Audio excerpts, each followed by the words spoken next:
Le ministère de l'Environnement, de l'Agriculture et de l'Élevage, en collaboration avec le Programme des Nations Unies pour le développement PNUD en sigle, ont procédé à la cérémonie de la pose de la première pierre pour la construction du bloc administratif et de la surveillance du parc national de la Rusizi, ainsi que le lancement officiel du bornage cadastral ce mardi 18 février 2025 dans la zone d'Ogatumba, tout près de la rivière Rusizi. Didier Carton, le représentant du Royaume de Belgique au Burundi dans cette activité, est revenu sur la plus-value de ce projet en tant que partenaire.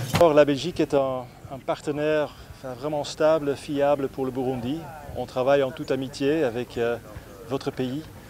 En fait, on fait beaucoup de choses sur la santé et sur l'agriculture. On tient aujourd'hui, en fait, avec votre ministre des Affaires étrangères, une commission mixte pour faire le bilan de notre coopération. Donc ça, c'est une première chose. Et puis, il s'agit d'un très beau projet. Il s'agit d'un très beau parc. On va travailler très dur sur la chaîne des valeurs. Il y a des opportunités ici pour la population locale. On va aussi travailler avec notre centre de recherche royal scientifique et je le découvre ici, sur le suivi écologique et la recherche de ce parc. Donc on va cartographier les habitats en fait, du parc. On va faire un vraiment très beau boulot du suivi écologique du parc. Donc ça sont des vrais atouts, tant pour le Burundi que pour la Belgique, que pour le monde, parce qu'il est dans notre intérêt commun de sauvegarder, de conserver la biodiversité du Burundi et de protéger le climat. Mathieu Chiowela, le représentant résident du PNUD au Burundi, nous parle des 4 résultats attendus dans ce projet. Le projet intervient dans le parc national de la Rusizi et celui de la Kibira, avec comme objectif d'améliorer la conservation et la protection de la biodiversité et des services écosystèmes économiques rendus aux populations riveraines. Le projet d'appui à l'amélioration de l'efficacité du système de gestion des aires protégées pour la conservation de la biodiversité au Burundi intervient bien sûr au niveau de deux parcs, Rusizi et Kibira, comme je l'ai indiqué plus tôt, et aura 4 principaux résultats. Le premier, c'est que ces 2 parcs seront délimités et bornés. Le deuxième, la capacité des gardes forestiers sera renforcée grâce à l'octroi d'équipements adéquats. Les infrastructures et les pistes seront réhabilitées, les sites dégradés seront restaurés et des produits touristiques valorisés. Le bornage cadastral de ces 2 parcs, déjà en cours, est une initiative essentielle pour sécuriser leur territoire et prévenir les empiètements et garantir une gestion durable et inclusive des ressources naturelles en impliquant activement les communautés locales et les autorités compétentes.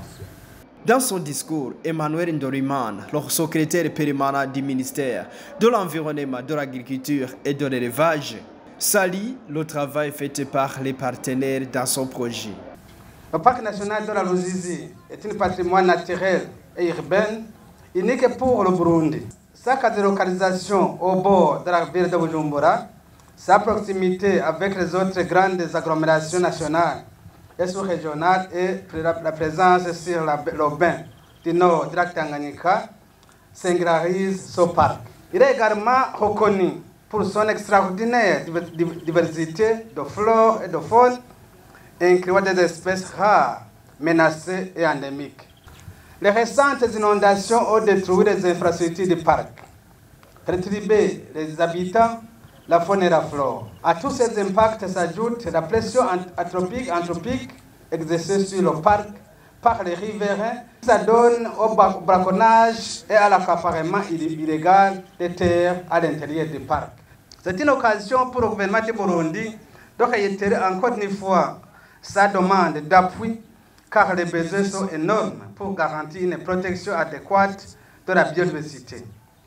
Des efforts sont en cours pour ériger certains écosystèmes riches en biodiversité et en aires protégées, mais les moyens pour y arriver sont insuffisants. Donc vous, chers partenaires au développement, restent la bienvenue. Au nom du gouvernement du Burundi, je saisis cette occasion pour remercier l'Union européenne, la Belgique et le PNUD pour les appuis multiformes, pour l'appui des projets de développement du Burundi en général. Et je vous remercie pour le financement de ce projet que nous sommes en train d'exécuter pour le moment. Ces activités s'inscrivent dans la mise en œuvre du projet à améliorer l'efficacité du système de gestion des aires protégées par la conservation de la biodiversité au Burundi, exécuté par le PNUD pour un montant global de $6 millions américains.